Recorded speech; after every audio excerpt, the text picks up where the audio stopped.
Hello student, myself Sakshi Singh. Welcome to all of you on our study platform ऐसा BSc classes, जहाँ पे आज हम आपका डिस्कस करने वाले हैं कि आखिर आपका जो फर्स्ट सेमेस्टर का सिलेबस है मैथ्स का, उसमें क्या क्या टॉपिक्स हैं। आपका कंप्लीट सिलेबस का डिस्कशन आज हम करेंगे, तो आखिर आपको पता चले कि आखिर आपको सिलेबस में पढ़ना क्या क्या है। ठीक है, तो चलिए स्टार्ट करते हैं। तो आपका जो देखिए, पहले आपका ईयरली वाइज डिवाइस था। आपका जो पूरा बीएससी होता था वो 3 साल में कंप्लीट होता था। अब जो है आपका 1 साल को उन्होंने 2 सेमेस्टर में डिवाइड कर दिया है। मतलब हर ईयर को 2 सेमेस्टर में डिवाइड कर दिया। तो फर्स्ट ईयर भी आपका 2 पार्ट में डिवाइड है, सेकेंड ईयर भी आपका 2 पार्ट में डिवाइड है, और थर्ड ईयर भी आपका 2 पार्ट में डिवाइड है। तो ये आपका फर्स्ट सेमेस्टर होता है, ये सेकेंड सेमेस्टर, ये आपका थर्ड सेमेस्टर हो जाएगा, और ये आपका फोर्थ सेमेस्टर, और ये फिफ्थ एंड ये सिक्स। मतलब टोटल आपके 3 साल में आपके 6 सेमेस्टर होंगे। तो फर्स्ट ईयर में आपका क्या है, फर्स्ट सेमेस्टर और सेकंड सेमेस्टर। आज हम डिस्कस करेंगे आपका फर्स्ट ईयर का जो भी सिलेबस है उसको। ठीक है, फर्स्ट ईयर का जो सिलेबस है आपका, मतलब फर्स्ट सेमेस्टर का जो भी सिलेबस है वो तो दो बुक्स में डिवाइड है, पार्ट ए और पार्ट बी में। ओके, पार्ट ए में जो आपका सिलेबस है वो है आपका डिफरेंशियल कैलकुलस का, डिफरेंशियल कैलकुलस। ओके, और ये जो पार्ट बी है आपका, ये आपका डिवाइड है इंटीग्रल कैलकुलस में।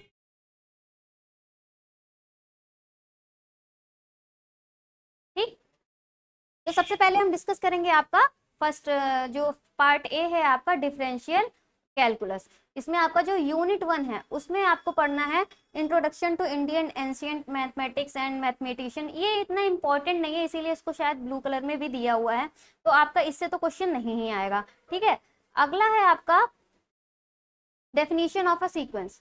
क्या दिया गया है, डेफिनेशन ऑफ द सीक्वेंस, जिसमें आप पढ़ोगे सीक्वेंस के बारे में, डेफिनेशन आपके सीक्वेंस की क्या डेफिनेशन होती है, थ्योरम्स क्या है, लिमिट ऑफ सीक्वेंस क्या होता है, और टाइप्स ऑफ सीक्वेंस क्या होते हैं, जिसमें आपका बाउंडेड सीक्वेंस, मोनोटोनिक सीक्वेंस। ठीक है, और इसके बाद में एक इंपॉर्टेंट थ्योरम आपका आता है कन्वर्जेंट सीक्वेंस का। ठीक है, कौन सा टॉपिक है आपका, कन्वर्जेंट सीक्वेंस। कहाँ गया, ये रहा, कॉचीज कन्वर्जेंट सीक्वेंस। ठीक है, ये इंपॉर्टेंट टॉपिक है, ये आपका डायरेक्ट पूछा जाता है कि बताइए कॉची सीक्वेंस क्या होता है। उसके बाद में आपका आता है limit of superior and infimum, limit superior and limit inferior of a sequence. Subsequence, जैसा सब सीक्वेंस क्या है, जैसे आपने सेट पढ़ा था पहले, सेट में क्या होता था, सेट से मिलके जो सेट, जो आपको एक सेट दिया जाता था, उसमें ही आपका क्या होता था, एक प्रॉपर उसको छोटे छोटे पार्ट में डिवाइड कर देते थे हम, तो वो क्या हो जाते थे, उसके सबसेट कहलाते थे। ऐसे ही आपका सीक्वेंस भी होता है, इसमें भी आपका सब सीक्वेंस भी होता है। फिर a series of a non negative terms, convergence and divergence, और इसके बाद में कंपैरिजन टेस्ट। आपका convergence series, divergence series, series क्या होती है, ऑसिलेटरी सीरीज, तो ये भी आपको पढ़ना है। ठीक है, उसके बाद में उन सीरीज को प्रूव करने के लिए कि वो कन्वर्जेंट है, डाइवर्जेंट है, उसके लिए आपको कुछ टेस्ट भी पढ़ाए जाएंगे। उन टेस्ट में आपका क्या क्या है, एक तो Cauchy's integral test, ratio test, root test, Raabe's test, और logarithmic test, De Morgan and Bertrand's test, और alternating series, Leibniz theorem, absolute and conditional convergence. इसमें जो आपके इंपॉर्टेंट टॉपिक हैं वो हम आपको बता देते हैं। वो है आपका सबसे पहले तो ये लिबनीज थ्योरम, डायरेक्ट पूछा जाता है कि बताइए लिबनीज थ्योरम के क्या होती है।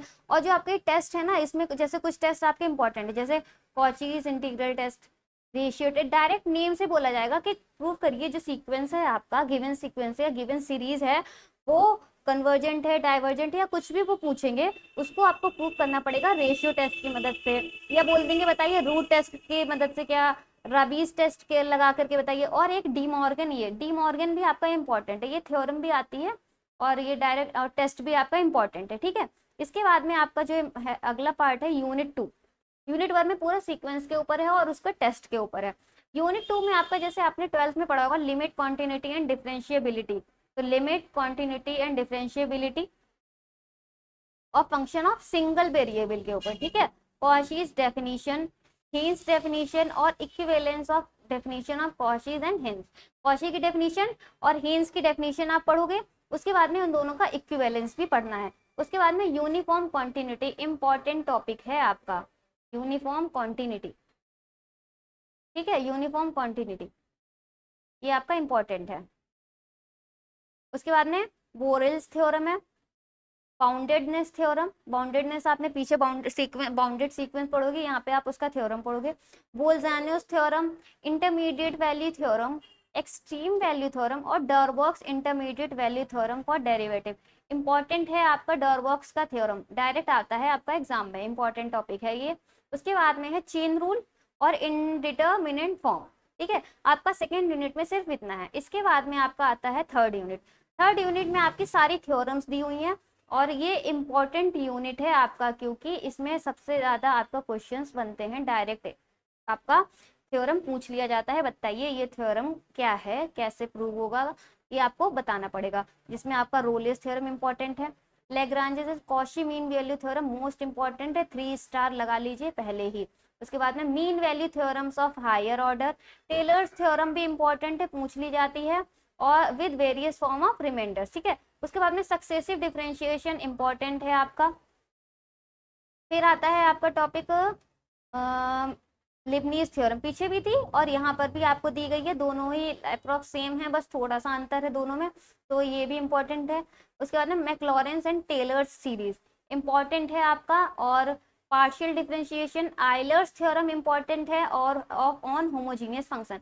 तो देखिए इसमें प्रॉपर आप देख रहे हो कि सारी हमने अप्रॉक्स इंपॉर्टेंट ही बताई हैं। आप बोलोगे मैम आपने तो सारा ही कुछ इंपॉर्टेंट बता दिया, बट हाँ ये डायरेक्ट आपके एग्जाम्स में क्वेश्चंस आते हैं। रोलियस थ्योरम को प्रूव करिए, लेग्रांजेस के थ्योरम को प्रूव करिए, तो ये इंपॉर्टेंट है सच में, हम सिर्फ कह नहीं रहे हैं। और यहाँ पे सिर्फ हम सिलेबस डिस्कस कर रहे हैं, जब आपको ये क्लासेस में पढ़ाया जाएगा तो प्रॉपर इसके नोट्स और क्लासेस प्रॉपर आपको प्रोवाइड कराई जाएंगी, ठीक है। अभी सिर्फ आपको ये बता रहे हैं कि आपके सिलेबस में क्या क्या टॉपिक हैं, आपका इंपॉर्टेंट क्या है, क्वेश्चन कहाँ से बनते हैं। ओके, चलते हैं आपका यूनिट 4 की तरफ।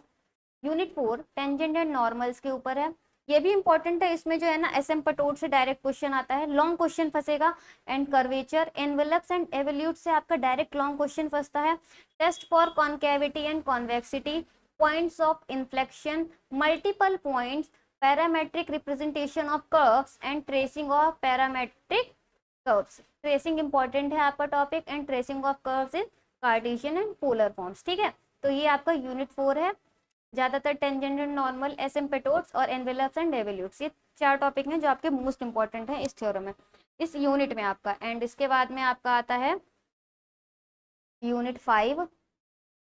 आपका ये 4 यूनिट थी पार्ट ए में। अब पार्ट बी आपका आ रहा है इंटीग्रल कैलकुलस, ठीक है। वैसे ये आपका यूनिट 5 है, इस यूनिट का फर्स्ट है, ऐसे टोटल आपका ये यूनिट 5 है, ठीक है। इंटीग्रल कैलकुलस आपका एक अलग से बुक है, जिसमें आपको जैसे डिफरेंशियल था, आपने डिफरेंशियल भी 12th में पढ़ा है, इंटीग्रेशन भी आपको पता है, उसी के ऊपर ये है, बट थोड़ा सा हायर लेवल का है। Definite integrals as limit of the sum, Riemann integral most important है, ठीक है। Integrability of continuous and monotonic function, पीछे आपने मोनोटोनिक सीक्वेंस पढ़ा था, यहाँ आप मोनोटोनिक फंक्शन पढ़ोगे। Fundamental theorem of integral calculus most important theorem है। फंडामेंटल थ्योरम जिनकी भी होती हैं वो सभी ही इंपॉर्टेंट होती हैं। मीन वैल्यू थ्योरम भी इंपॉर्टेंट है ऑफ इंटीग्रल कैलकुलस। एंड इसके बाद में आपका आ रहा है differentiation under the sign of integration. यहाँ पे आपको डिफरेंशिएशन करना है, बट किसके साइन के अंडर में, इंटीग्रेशन के साइन के अंडर में, ठीक है। तो इसमें आपके 3 इंपॉर्टेंट पॉइंट है। पहला तो रीमन इंटीग्रल, डायरेक्ट क्वेश्चन यहाँ से आता है। फंडामेंटल थ्योरम डायरेक्ट पूछी जाती है आपसे, और मीन वैल्यू थ्योरम भी आपसे पूछ ली जाती है। इसके बाद में चलते हैं यूनिट 6 की तरफ। इम्प्रॉपर, देखिए डिफरेंशियल वाले में ज्यादा टॉपिक है, बट हाँ इसमें आपका थोड़े थोड़े टॉपिक हैं, बट बहुत बड़े बड़े टॉपिक हैं, ये सिर्फ नाम के लिए छोटे छोटे हैं। फिर यूनिट 6 से आपका improper integral, their classification and convergence, comparison test इसमें भी हैं आपके, जिसमें आपका म्यू टेस्ट इंपॉर्टेंट है, एबल्स टेस्ट भी इंपॉर्टेंट है, डिरिचलेट टेस्ट भी इंपॉर्टेंट है, and beta and gamma function most important topic है। 3 टिक लगा दिए हमने, और 3 स्टार भी इसके साथ में लगा लो, क्वेश्चन 100% आता है यहाँ से, और एक क्वेश्चन टेस्ट है आपका। ओके, तो इसमें हमने आपको बताया क्या इंपॉर्टेंट है। इसके बाद में चलते हैं यूनिट 7 की तरफ में, जिसमें आपका आ रहा है रेक्टिफिकेशन, वॉल्यूम एंड, ये आपका 3D ज्योमेट्री वाला पोर्शन है। Volumes and surface of solid of revolution, Pepys theorem, multiple integral, change of order of double integration, फिर है डिरिचलेट थ्योरम, ये इंपॉर्टेंट है। Levels theorem for multiple integral, ये भी आपका इंपॉर्टेंट टॉपिक है। फिर चलते हैं आपका यूनिट 8 की तरफ, जिसकी है आपका वेक्टर डिफरेंशिएशन। ये पूरा वेक्टर के ऊपर आपका डिपेंड है। पहले ये जब आप फर्स्ट ईयर सेकेंड पहले ईयर वाला जब सिस्टम था, तो वेक्टर की अलग से बुक आती थी आपकी। अब आपके सिर्फ ये देखो इसमें कितने टॉपिक दिए, 1 2 3 4 5 6 7 8 9 10, ये 3 थ्योरम है लास्ट में, जो इनको आप एक ही में रख लो, तो हम लोगों की पूरी एक बुक होती थी, और आपका ये देखो एक 4-8 थ्योरम दे दिए, बट हाँ ये इंपॉर्टेंट है, इतना हम बता रहे हैं आपको।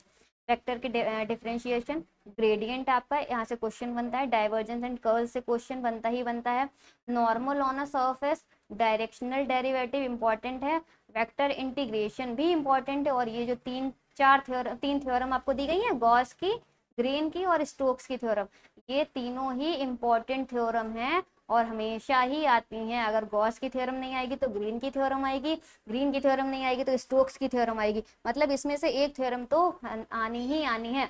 अगर एक थ्योरम आएगी तो एक के ऊपर क्वेश्चन आ जाएगा, मतलब गॉस की थ्योरम दे देंगे और कहेंगे ग्रीन थ्योरम से इसको प्रूव करिए, ठीक है। तो ये आपका इंपॉर्टेंट है यूनिट, जिसमें आपका गॉस की थ्योरम इंपॉर्टेंट टॉपिक है। तो ये आपका पूरा आपका सिलेबस हो गया है। आई होप आपको इसमें कुछ वैसे समझने वाला था नहीं, बट हाँ आपको पता चल गया कि आपको क्या क्या पढ़ना है।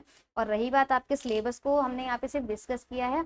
आपको जो है ना क्या करना है, बस आ, अच्छे से आपको इनके इनके जो नोट्स हैं वो भी आपको प्रोवाइड किए जाएंगे, और इनकी क्लासेस भी प्रॉपर आपके चलेंगे। बस इसमें आपका ये था कि आपका सिलेबस का डिस्कशन करना था, कि आपको पता चले कि आखिर आपका सिलेबस में टॉपिक क्या क्या है, और उसके बाद में आपको ये भी पता चले।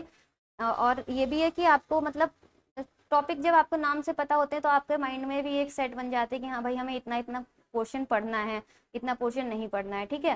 तो बाकी का जो आपको और जो हमारे नोट्स वगैरह हैं, आपको इनकी सारी क्लासेस प्रोवाइड कराई जाएंगी, ऐसा नहीं है कि आपको इनकी क्लासेस प्रोवाइड नहीं कराई जाएंगी, सारी क्लासेस प्रोवाइड कराई जाएंगी, सारे टॉपिक आपको पढ़ाए जाएंगे, इंपॉर्टेंट टॉपिक्स भी पढ़ाए जाएंगे। और अगर इसके बाद और इनके नोट्स भी आपको हमारे टेलीग्राम और एप्लीकेशन पर मिल जाएंगे। आपको बस क्या करना है, इनको अच्छे से पढ़ना है, जो भी आपको पढ़ाया जा रहा है, जो भी आपको काम दिया जा रहा है, जो भी आपको क्वेश्चन लगवाए जा रहे हैं, उनको बस रिवाइज करना है, बार बार लगाना है, ताकि आपको अच्छे से समझ में आए कि आखिर आपको पढ़ाया क्या जा रहा है और आप पढ़ क्या रहे हो। सबसे बड़ी बात है कि आपको भी पता होना चाहिए कि आप आखिर पढ़ क्या रहे हो, ठीक है। तो चलिए फिर मिलते हैं आपकी क्लासेस में, तब तक के लिए थैंक यू, अपना ध्यान रखिए अच्छे से, बाय।